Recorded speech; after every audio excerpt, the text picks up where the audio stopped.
Counter இன்சர்ஜென்சியில் delta ஃபோர்ஸில் 2001 2004 வரை இருந்தேன். 2001 நான் ஜாயின் பண்ணேன். 2002 என்னுடைய லெஃப்ட் விஷன் நான் வந்து இழக்கக்கூடிய நிலைமை எனக்கு ஏற்பட்டது. அதுதான் என்னுடைய வந்து as an officer first unit. எனக்கு 1989 ராணுவத்தில் வந்து ஒரு ஜவானாக நான் ஜாயின் பண்ணேன், டெக்னீஷியனாக ஜாயின் பண்ணி நான் வந்து கமிஷன்ட் ஆனது 2001. 2002 வந்து எனக்கு வந்து ஐ லாஸ்ட் மை விஷன். ஸோ இதை என்ன செஞ்சாங்க, கிட்டத்தட்ட 2017-18 வந்து ஒரு சர்க்குலர் வந்து விட்றாங்க. சர்க்குலர் விட்டு இவங்களுக்கு டிசபிலிட்டி பென்ஷன் யார் யார் வாங்குறாங்களோ அவங்களுக்கு வந்து இன்கம் டேக்ஸ் எக்ஸம்ஷன் கிடையாது அப்படின்னு சொல்லிட்டு. அப்போ வந்து எக்ஸர்வீஸ்மேன் சுப்ரீம் கோர்ட்டுக்கு போகிறாங்க, பல இடத்துலேருந்து வந்து இது பண்ணுறாங்க, ஹைகோர்ட்டுக்கு போகிறாங்க, சுப்ரீம் கோர்ட்டுக்கு போகிறாங்க, ஏஎஃப்டிக்கு போகிறாங்க. அதுமாதிரி பல பேர் வந்து பல இராணுவத்தினர் செல்கின்றார்கள். டிசபிலிட்டி ஆனவுடனே அவங்க வீட்டுக்கு போனால் அவங்களுக்கு மட்டும்தான் கிடைக்கும், பாக்கி கண்டினியூ பண்ணவங்களுக்கு கிடைக்காது அப்படின்னு கொண்டு வந்தாங்க. அதுதான் மிகப்பெரிய ஒரு இராணுவ வீரர்கள் மத்தியிலும் ஓய்வு பெற்ற இராணுவ வீரர்கள் மத்தியிலும் மிகப்பெரிய மன உளைச்சலை ஏற்படுத்தியது. வீட்டிற்கு செல்லும் பொழுது அவருக்கு கொடுக்க வேண்டிய ஜஸ்ட் ஒரு பென்ஷனுடைய income tax benefit at the most ஒரு மாதம் ஒரு மாதத்திற்கு ஒரு 10,000 ரூபா வரும் ஆவரேஜ். நீங்கள் பார்த்தீங்க 6,000 ஒரு 10,000 கிட்டத்தட்ட வரும். அந்த பென்ஷனில் இருக்கக்கூடிய இன்கம் டேக்ஸை கூட நாங்கள் எக்ஸம்ஷன் கொடுக்க மாட்டோம்னு இவங்க சொல்கிறது இது அராஜகத்தினுடைய உச்சக்கட்டம். இது வந்து இராணுவத்தின் மீது சேற்றை இறைப்பதற்கு சமம், இராணுவத்தை கொச்சைப்படுத்துவதற்கு சமம். இராணுவத்தில் ஒன்ஸ் நாங்கள் சோல்ஜர்னா நாங்கள் உயிர் பிரிந்த பிறகும் எங்கள் பின்னாடி வந்து அந்த ரேங்க் இருக்கும். We always a soldier. Supreme கோர்ட்டை சொன்னது இது violation of article 14 violation of article 21 நீங்கள் கொடுத்தே ஆகணும், இது மாதிரி நீங்கள் செய்ய முடியாது அப்படின்னு சொல்லிட்டு ஸ்ட்ராங்காக வந்து கொடுத்தாச்சு. ஹைகோர்ட்டை சொல்லியாச்சு, ஏஎஃப்டி சொல்லியாச்சு. அதன் பின்பும் மறுபடியும் இவங்க வந்து ரீஅப்பீலுக்கு வந்து போகிறாங்க.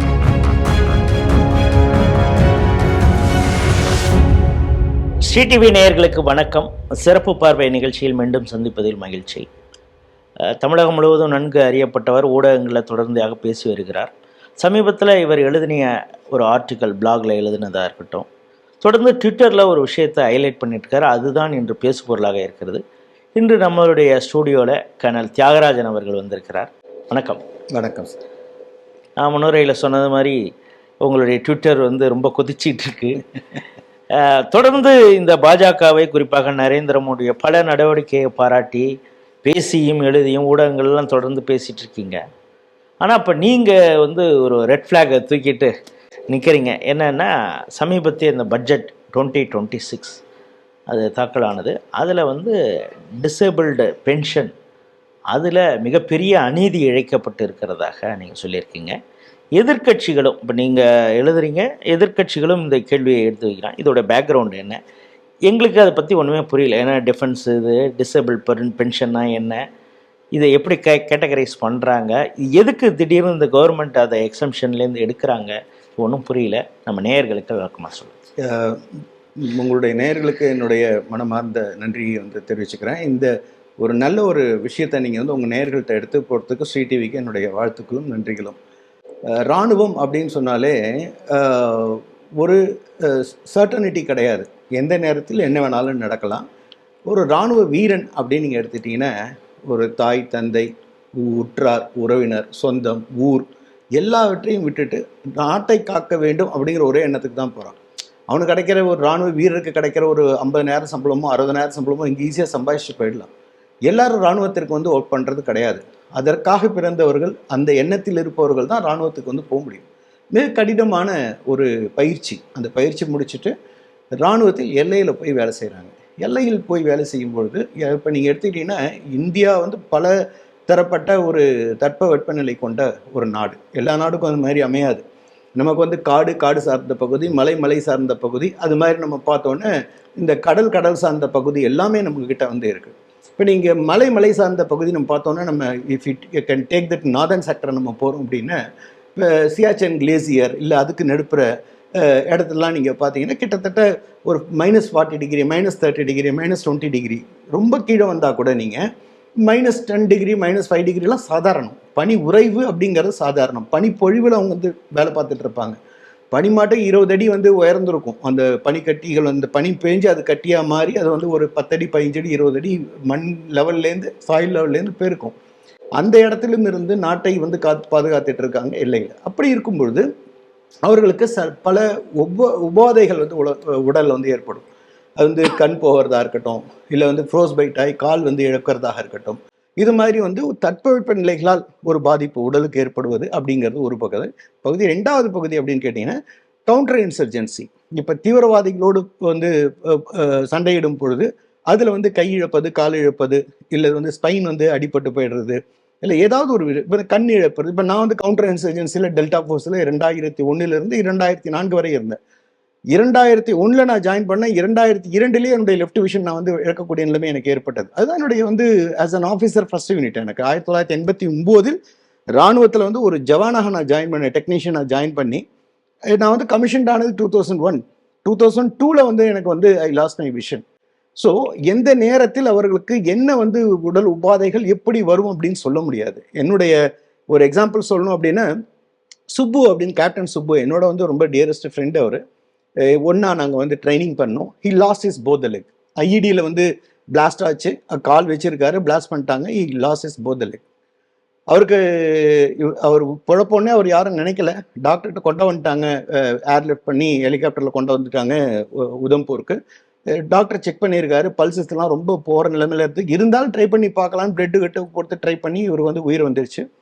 And I was meeting him.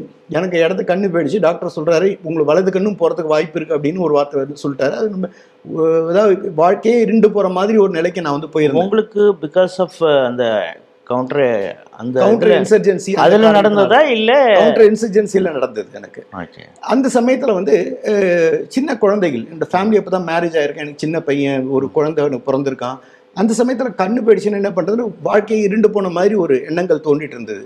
அன்னைக்கு ஈவினிங் இவரை நான் பார்க்குறப்ப இந்த உட்கார வச்சு அந்த சைக்கிளில் தள்ளிட்டு வந்தப்போ நான் அவரை பார்த்த உடனே I got shocked in my life. நான் அவர்கிட்ட கேட்டேன் என்ன ஆச்சு அப்படிங்கிறப்ப, I am happy, I am living, என்ன உயிர் இருக்குது அப்படின்னு சொன்னான். சிரிச்சிட்டே சொன்னான். 2 கால் பண்ணது வருத்தமாக இல்லை, உயிர் இருக்குது, நான் தப்பிச்சிட்டேன், எனக்கு வந்து கடவுள் உயிர் கொடுத்துட்டாரு அப்படின்னா. அப்போ வந்து எனக்கு கண்ணு போனால் கூட எனக்கு பிரச்சனை கிடையாது. என்னோட வந்து ஃப்ரெண்டுக்கு இந்த அளவுக்கு போயிருக்கு, நான் கண்ணு தானே போகுது, போனால் போயிட்டு போகிறது அப்படின்னு. அது நான் ஐ கண்டினியூ மை சர்வீஸ். அவரும் தன்னுடைய 2 கால்கள் போன போதும் தன்னுடைய சர்வீஸை வந்து கண்டினியூ பண்ணார். அப்போ அந்த பார்வை உங்களுக்கு பாதிப்புனா எந்த அளவுக்கு பார்வை இதாக இருந்தால் நீங்கள் திரும்ப கண்டினியூ பண்ண முடியும்? இல்லை, அதாவது ஒரு கண் எனக்கு வந்து 6/6, இது வலது கண் வந்து எனக்கு 6/6. இது வந்து எனக்கு அரௌண்ட் ஒரு 60% மேலே எனக்கு பார்வை எனக்கு போயிடுச்சு. I was in treatment. Around 90% மேலே போய் ரெக்கவரி ஆகி அரௌண்ட் ஒரு 20 to 30% வந்து எனக்கு வந்து பார்வை வந்து மறுபடியும் வந்து எனக்கு வந்து இடது கண்ணில் வந்தது. ஆஃப்டர் 2 years ஆஃப் ட்ரீட்மெண்ட் வந்து எனக்கு வந்தது. ஸோ அது வந்து ஒரு பார்ட்டு. அப்போ வந்து இராணுவத்தில் வந்து நான் வந்து கண்டினியூ பண்ணுறேன். எனக்கு ஒன்றும் இது இல்லை, I can ready to continue. நான் வந்து கண்டினியூ பண்ணேன். ஸோ என்னுடைய டோட்டல் 28 வருடம் சர்வீஸுக்கு அப்புறம் தான் நான் வந்து ஐ டுக் பிஎம்ஆர். சுப்பு வந்து அவர் 2 கால்களை இழந்த பிறகும் செயற்கை கால்கள் வச்சுட்டு அவர் வந்து ஃபுல்லாக சர்வீஸ் பண்ணிட்டு அவர் போயிருக்கார். ஒரு எக்ஸாம்பிள் சொல்கிறேன். ஸோ இது மாதிரி நாட்டிற்காக ஒரு கவுண்டர் எர்ஜென்சியாக இருக்கட்டும், இல்லை வந்து தட்பவெப்ப நிலையினால் ஏற்படக்கூடிய பாதிப்புகளாக இருக்கட்டும், இல்லை வந்து ஒரு போர், செமி கன்வென்ஷனல் வார்ஸ், இப்போ வந்து நம்ம கார்கில் இது நடந்தது, இப்போ நம்ம இதில் நடந்த இதாக இருக்கட்டும், நம்மளுடைய ஆப்ரேஷன் சிந்தூராக இருக்கட்டும், இல்லை மற்ற இது நம்ம இருக்குல்ல, இப்போ கால்வானுடைய கைகலப்பு, அது மாதிரி பல விஷயங்கள் அதில் இருக்குது. இது மாதிரி விஷயத்தில் அவங்க வந்து ஊனமுடுவது, கைகால் இழப்பது, கண் இழப்பது, இல்லை வந்து அவருடைய உடல் வந்து செயலற்று போவது, இல்லைன்னா மன உளைச்சலுக்கு ஆளாகி அந்த சைக்கலாஜிக்கல் அந்த இஷ்யூஸ் வருது. அவங்களுக்கு இராணுவத்தில் வந்து அதோடைய ஸ்பெஷலிஸ்ட் முதல்ல வந்து செக் பண்ணுவாங்க, எதனால் ஏற்பட்டதுங்கிறது எவிடன்ஸ் எடுப்பாங்க. அவர் வந்து அதுக்கு சாட்டிஸ்ஃபைட் ஆகி இது மாதிரி பாதிப்பு ஏற்பட்டுடுச்சு அப்படின்னா அதுக்கு ஒரு போர்டு ஒன்று இருக்குது. அந்த போர்டில் வந்து ஒரு 4 டாக்டர், 3லேருந்து 4 ஸ்பெஷலிஸ்ட் சீனியர் மோஸ்ட் உட்காருவாங்க. இவர் ரெக்கமெண்ட் பண்ணதை அவங்க பரிசீலனை செய்வார்கள். பரிசீலனை செய்து அது சரியாக இருந்தால் அது மறுபடியும் வந்து ஒரு மேஜர் ஜெனரல் ஒருத்தர்கிட்ட வந்து போகும். அவரும் வந்து டாக்டர் ஸ்பெஷலைஸ்டானவங்க, அவர் கமாண்டன்ட்னு சொல்லுவாங்க, எம்ஹெச்சோட கமாண்டண்டாக இருப்பாங்க. அவங்க வந்து அதை வந்து கன்ஃபார்ம் பண்ணுவாங்க. அதாவது வந்து இவருக்கு வந்து நாங்கள் மெடிக்கல் கேட்டகரி வந்து கொடுக்கின்றோம் அப்படின்னு சொல்லிட்டு அந்த இராணுவ வீரரை வந்து உடனடியாக அவங்க சுத்தமாக அவங்களால ஒரு பேரலைஸ் ஆகிடுச்சு, எதுவும் எழுந்து கூட முடியாது அப்படின்னா அவங்க அன்ஃபிட் டு டியூட்டின்னு ஆகிடும். அப்படி இருக்கிறப்ப அவங்கள வந்து மெடிக்கல் போர்டு இது பண்ணி அவங்கள அனுப்பிச்சிடுவாங்க. 2வது கேட்டகரி அப்படின்னு கேட்டிங்கன்னா, இப்போ கால்களை இழந்த பிறகு, இல்லை நான் வந்து சர்வீஸ் பண்ணுறேன் அப்படின்னு அந்த ஆஃபீஸர் சொல்கிறாரு, என் செயற்கை கால் வச்சு நான் சர்வீஸ் பண்ணுறேன் அப்படின்னு அவங்க வந்து சர்வீஸ் பண்ணுவாங்க. இப்போ எனக்கு கண்களை இழந்த பிறகு என்ன கேட்டாங்க, உங்களுக்கு நான் சர்வீஸ் விட்டு அனுப்பட்டா, இல்லை நான் வந்து ஆர்ஆர் ராஷ்ட்ரிய ரைஃபிள்லேருந்து உங்களுக்கு வந்து பீஸ் போஸ்டிங் கொடுக்கட்டான்னு கேட்டாங்க. எனக்கு ரெண்டுமே வேண்டாம், நான் ஆர்ஆரில் கண்டினியூ பண்ணுறேன் அப்படின்னு. அது மாதிரி கண்டினியூ பண்ணுறவங்களும் இருப்பாங்க. இப்போ இந்த டிசபிலிட்டி பென்ஷன், அதாவது வந்து இது மாதிரி சர்வீஸ் பண்ணி முடிச்சுட்டு இல்லை போர்டு டிஸ்குவாலிஃபை பண்ணி அமிச்சதுக்கப்புறம் அவங்களுக்கு வந்து டிசபிலிட்டி பென்ஷன்னு சொல்லிட்டு அந்த ஊனமுற்றத்திற்கான ஒரு பென்ஷன் வந்து அவங்களுக்கு வந்து ஃபைனலைஸ் பண்ணுவாங்க. எவ்வளோ பர்சன்டேஜ் அப்படின்னு சொல்லிட்டு அந்த ஊனத்திற்கு ஏற்ற மாதிரி 30%, 50%, 75%, 100% பண்ணுவாங்க. அப்படி அந்த பர்சன்டேஜுக்கு வந்து ஒரு பென்ஷன் வரும். இன்னொரு சர்வீஸ் எலமெண்ட், இப்போ ஒருத்தர் வந்து தன்னுடைய இராணுவத்தில் வாழ்க்கையை முடிச்சதுக்கப்புறம் அவங்களுக்கு வந்து ஒரு சர்வீஸ் எலமெண்ட் பென்ஷன் வரும். இந்த ரெண்டுக்கும் சேர்ந்து இன்கம் டேக்ஸ் பெனிஃபிட் வந்து இது வரைக்கும் கொடுத்துட்டு இருந்தாங்க. இது இன்றைக்கி இல்லை, இது 1927 கண்டினியூ ஆகிட்டு இருக்கு. பிரிட்டிஷ் இந்தியன் ஆர்மிலேருந்து இது கண்டினியூ ஆகிட்டு இருக்கு. ஸோ இதை என்ன செஞ்சாங்க, கிட்டத்தட்ட 2017-18 வந்து ஒரு சர்க்குலர் வந்து விட்றாங்க. சர்க்குலர் விட்டு இவங்களுக்கு டிசபிலிட்டி பென்ஷன் யார் யார் வாங்குறாங்களோ அவங்களுக்கு வந்து இன்கம் டேக்ஸ் எக்ஸம்ஷன் கிடையாது அப்படின்னு சொல்லிட்டு. அப்போ வந்து எக்ஸர்வீஸ்மேன் சுப்ரீம் கோர்ட்டுக்கு போகிறாங்க. பல இடத்துலேருந்து வந்து இது பண்ணுறாங்க. ஹை கோர்ட்டுக்கு போகிறாங்க, சுப்ரீம் கோர்ட்டுக்கு போகிறாங்க, ஏஎஃப்டிக்கு போகிறாங்க. அது மாதிரி பல பேர் வந்து பல இராணுவத்தினர் செல்கின்றார்கள். அப்பொழுது வந்து சுப்ரீம் கோர்ட்டு கிளியரான டைரக்ஷன்ஸ் வந்து கொடுத்தது. நீங்கள் வந்து ஆர்டிகல் 14 படியும் ஆர்டிகல் 21 படியும் அவங்களுடைய நீங்கள் வந்து டிஃப்ரென்ஷியேட் பண்ண முடியாது. அவங்களுடைய பேசிக் ரைட்ஸை வந்து நீங்கள் வந்து இது மாதிரி ஒரு சர்க்குலர் அமைச்சு நீங்கள் வந்து எடுக்க முடியாது. நீங்கள் அவங்களுக்கு வந்து நாட்டிற்காக தன்னுடைய உடலை வந்து அவர்கள் வந்து தியாகம் செய்திருக்கின்றார்கள், தன்னுடைய சர்வீஸை வந்து தியாகம் செஞ்சுருக்காங்க, தன்னுடைய உடல் உறுப்பை வந்து இழந்திருக்காங்க. அப்படி இருக்கும் பொழுது அவர்களுக்கு நீங்கள் வந்து செய்ய முடியாது அப்படின்ட்டாங்க. அதனால் அது வந்து அந்த அந்த சுற்றறிக்கை வந்து நின்று போயிடுச்சு. இப்போ சுப்ரீம் கோர்ட் இது கொடுத்தாச்சு, வெர்டிக்ட் கொடுத்தாச்சு. இப்போ இதை மறுபடியும் ஓவர் ரூல் பண்ணணுன்னு என்ன பண்ணலாம் அப்படின்னு இதை வந்து சட்டமாக்குறது. ஸோ அதனால் இந்த பட்ஜெட்டில் இந்த எக்ஸர்வீஸ்மேன் அவங்களுக்கு டிசபிலிட்டி பென்ஷன் யார் யாருக்கு இருக்கோ அவங்க வந்து இராணுவத்தில் அமுச்சிட்டாங்கன்னா தான், மெடிக்கல் போர்ட் அவுட் பண்ணி அமுச்சிட்டாங்க, சர்வீஸ் ஃபுல் சர்வீஸ் பண்ணாமலோ இல்லை பிஎம்ஆர் பண்ணாமலோ அவங்க வந்து அந்த டிசபிலிட்டி ஆனவுடனே அவங்க வீட்டுக்கு போனால் அவங்களுக்கு மட்டும்தான் கிடைக்கும், பாக்கி கண்டினியூ பண்ணவங்களுக்கு கிடைக்காது அப்படின்னு கொண்டு வந்தாங்க. அதுதான் மிகப்பெரிய ஒரு இராணுவ வீரர்கள் மத்தியிலும் ஓய்வு பெற்ற இராணுவ வீரர்கள் மத்தியிலும் மிகப்பெரிய மன உளைச்சலை ஏற்படுத்தியது அப்படின்னு நம்ம சொல்லலாம். ஏன்னா இது ஒரு மைண்ட் ஃபீல்டு ஒன்று இருக்குது. அந்த இடத்துல வந்து நான் இராணுவ அதிகாரி இருக்கேன், என்னுடைய வீரர்களை நான் சொல்கிறேன், அந்த மெயின் ஃபீல்டில் அந்த இடத்துல மைன்ஸ் இருக்கான்னு போய் செக் பண்ணிட்டு வா அப்படின்னு சொல்லிட்டு எக்யூப்மெண்ட் எடுத்துகிட்டு போவாங்க. சில சமயம் மைன்ஸில் போய் கால் வச்சுருவாங்க, மைன்ஸ் வெடிச்சிடும். இந்த இராணுவ அதிகாரியினுடைய அந்த கமாண்ட், அவர் சொல்லக்கூடிய அதை ஏற்றுக்கொண்டு தன்னோட உயிரை கூட வந்து துச்சமாக நினைத்து நாட்டிற்காக சேவை செய்கிறாங்க. அந்த மைன் ஃபீல்டில் போகிறாங்க, அது வந்து செக் பண்ணுறாங்க. அது மாதிரி கவுண்டர் இன்சர்ஜென்சியில் போயிட்டு தீவிரவாதிகளோடு அவங்க வந்து போரிடுறாங்க. அதில் கை இழக்கிறாங்க, காலை இழக்கிறாங்க, புல்லெட்டு கூட சில பேருக்கு எடுக்க முடியாத நிலைமையெல்லாம் இருக்குது. இந்த புல்லட்டோடையும் வாழ்ந்துட்டு இருக்காங்க உடலில். அது மாதிரிலாம் நிறைய இராணுவ வீரர்கள் இருக்காங்க. இது மாதிரி நீங்கள் வந்து அவங்க வந்து ஆப்ரேஷன் செந்தூரில் வந்து சட்டையிடும் பொழுது நம்ம வந்து மூவர்ண கொடியை எடுத்துக்கொண்டு நம்ம வந்து இராணுவ வீரர்களை போற்றுகின்றோம். அரசாங்கம் அதற்கான கிரெடிட்ஸ்லாம் எடுத்துக்கிறாங்க, எல்லாம் பண்ணுறாங்க. ஆனால் அவர்கள் வந்து வீட்டிற்கு செல்லும் பொழுது அவருக்கு கொடுக்க வேண்டிய ஜஸ்ட் ஒரு பென்ஷனுடைய income tax benefit at the most ஒரு மாதம் ஒரு மாதத்திற்கு ஒரு 10,000 ரூபா வரும் ஆவரேஜ். நீங்கள் பார்த்தீங்கன்னா 6,000லேருந்து ஒரு 10,000 ரூபா கிட்டத்தட்ட வரும்.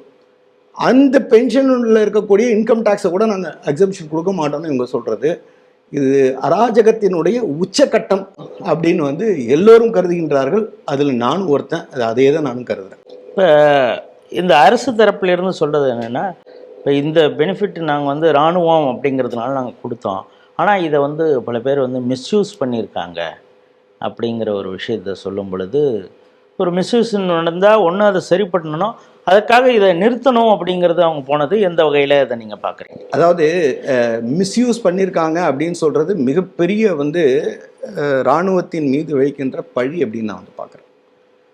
அப்படிலாம் வந்து அது யாராக இருந்தாலும் சரி, அது வந்து பிரதம மந்திரியாக இருக்கட்டும், இல்லை வந்து நிதியமைச்சராக இருக்கட்டும், நமது தமிழகத்திற்கு பெருமை சேர்க்கக்கூடிய நிதியமைச்சர் நிர்மலா சீதாராமன் அவர்களாக இருக்கட்டும், அல்லது யாராக இருக்கட்டும், ஒரு இராணுவத்தின் மீது அவங்க வந்து சும்மா ஒரு இதாக வந்து போகிற போக்கில் ஒரு வார்த்தை சொல்லிட்டு போயிட முடியாது.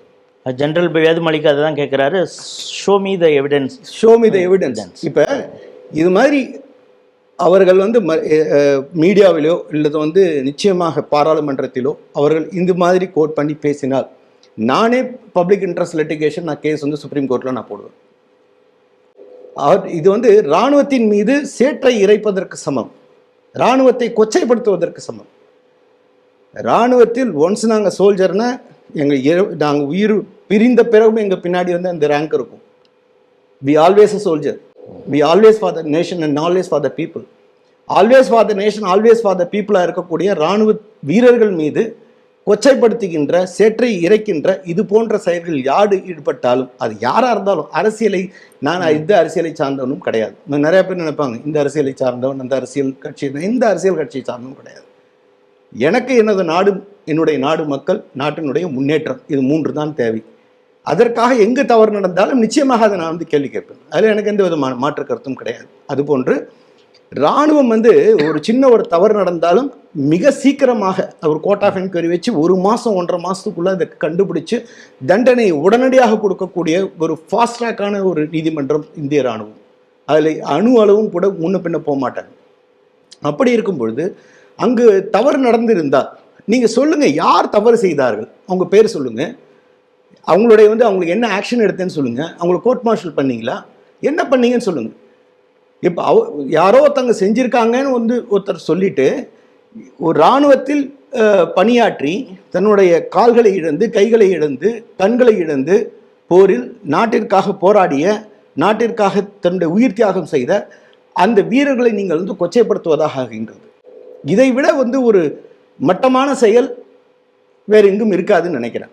எந்த ஒரு நாடு அழகாக சொல்லுவாங்க, ஒரு நாடு முன்னேற வேண்டும் என்றால், ஒரு நாடு நல்ல நாடாக இருக்க வேண்டும் என்றால் அவருடைய இராணுவத்தையும் அங்கே இருக்கக்கூடிய விவசாயிகளையும் மதிக்கக்கூடிய ஒரு நாடாக இருக்க வேண்டும் அப்படின்னு சொல்லுவாங்க. அப்போ தான் அது வளரும். உங்களுக்கு தேவைப்படும் பொழுது இராணுவத்தினுடைய பெயரை எடுக்கிறீங்க, உங்களுக்கு தேவைப்படாத போது அவர்களை கொச்சைப்படுத்துகிறீர்கள் என்றால் அது மிகவும் தவறான செயல், அது வன்மையாக கண்டிக்கத்தக்கது.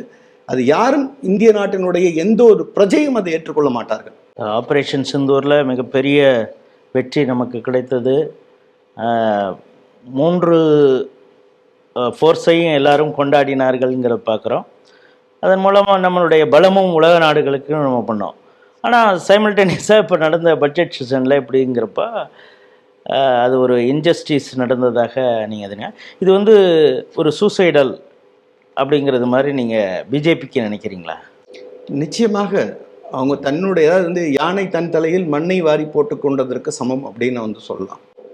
ஒரு சமயம் என்ன சொல்கிறாங்கன்னா, தேசியத்தை வந்து நாங்கள் இது பண்ணுறோம், நாங்கள் தான் தேசியவாதி அப்படிங்கிற மாதிரி சொல்கின்றார்கள், செய்கின்றார்கள்.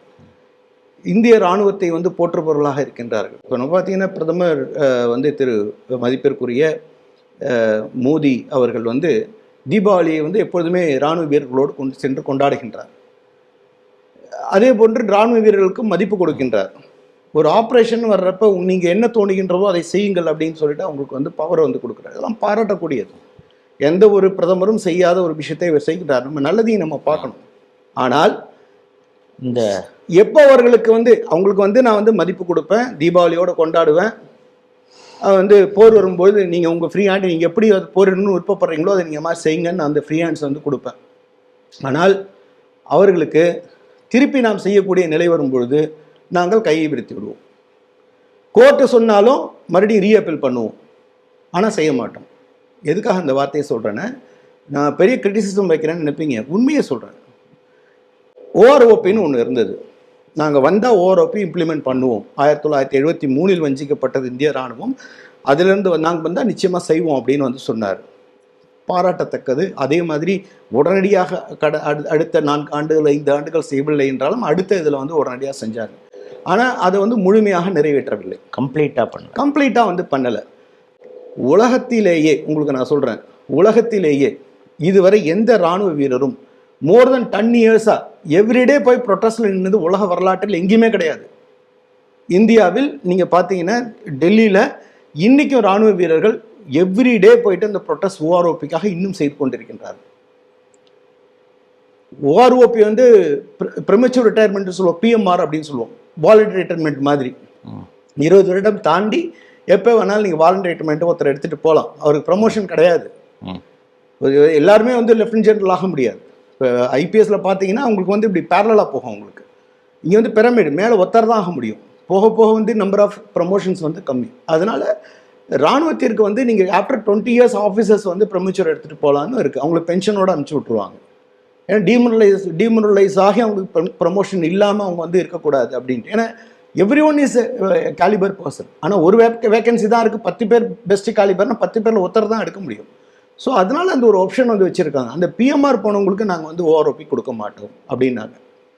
சுப்ரீம் கோர்ட்டை சொன்னது இது violation of article 14 violation of article 21 நீங்கள் கொடுத்தே ஆகணும், இது மாதிரி நீங்கள் செய்ய முடியாது அப்படின்னு சொல்லிட்டு ஸ்ட்ராங்காக வந்து கொடுத்தாச்சு.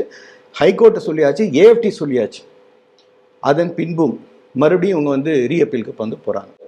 ஸோ இராணுவ வீரர்களுக்கு அவர்களுக்கான சலுகைகள், அவர்கள் இராணுவத்திலிருந்து ஓய்வு பெற்ற பிறகு அவளை காக்கக்கூடிய அந்த கடமை வரும்போது இவர்கள் பின் செல்கின்றார்கள். நீதித்துறை வந்து வழிகாட்டும் பொழுது அந்த வழிகாட்டுதலை மறுக்கின்றார்கள். ஸோ அப்படி இருக்கும் பொழுது இது வந்து அவர்கள் திருப்பி தான் செய்வது சரியா அப்படிங்கிறத வந்து பார்க்கக்கூடிய நிலையில் இருக்கின்றார்கள் அப்படின்னு தான் நான் வந்து நினைக்கிறேன். நிச்சயமாக நமது பாரத பிரதமர் பயங்கரமான ஷார்ப்பானவர். பல விஷயங்களை வந்து ஒரு நொடியில் வந்து புரிஞ்சிக்கக்கூடிய ஒரு மிகப்பெரிய ஒரு ஆளுமை.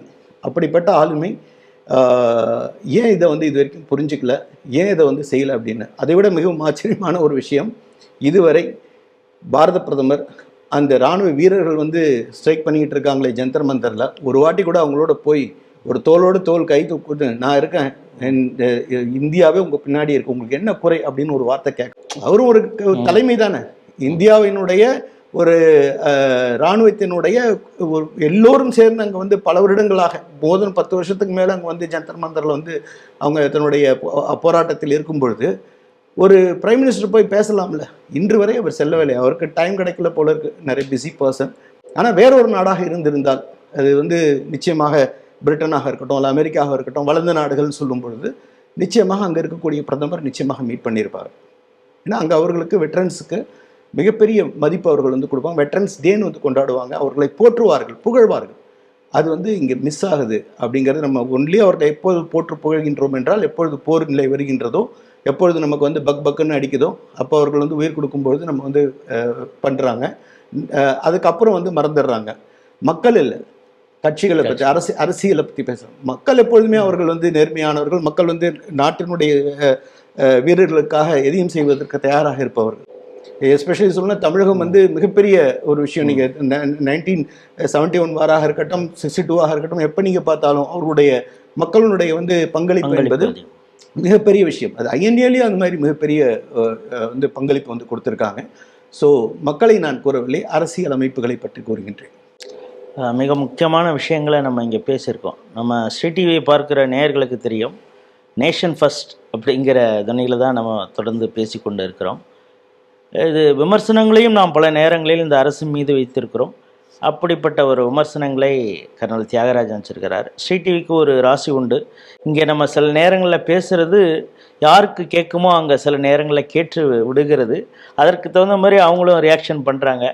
உங்களுடைய இந்த முயற்சி கண்டிப்பாக ஒரு வெற்றி கிடைக்கும் அப்படின்னு ஸ்ரீ டிவி நேயர்கள் சார்பாக வாழ்த்துக்களை நன்றி. நன்றி, வணக்கம். ஜெய்ஹிந்த், ஜெய் பாரத், வந்தே மாதரம்.